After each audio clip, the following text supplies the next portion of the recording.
Quelques notes de l'hymne à la joie pour honorer la mémoire d'une Européenne convaincue. Juste derrière la mairie de Poitiers, le petit jardin créé en 2014 porte désormais le nom de Simone Veil. Un hommage rendu en présence du fils de l'ancienne ministre de la Santé. C'est très émouvant. Maman aimait beaucoup les fleurs, beaucoup les jardins. Elle y passait du temps. Elle s'en occupait dans sa propriété à la campagne.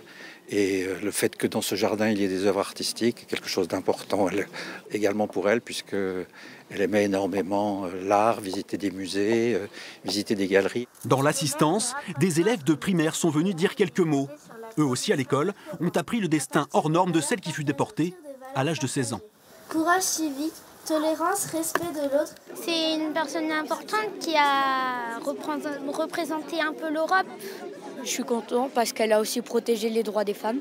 Elle a reconstruit l'Europe pour que les nations elles se mettent ensemble pour qu'ils reconstruisent les pays.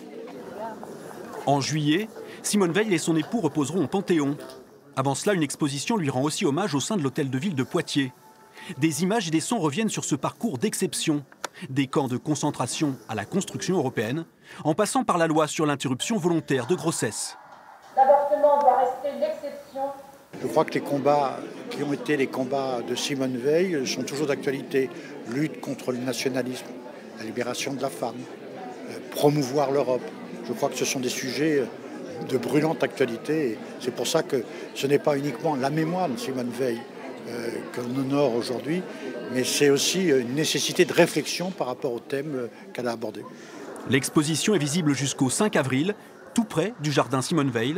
Hommage pour ne pas oublier cette femme française et européenne.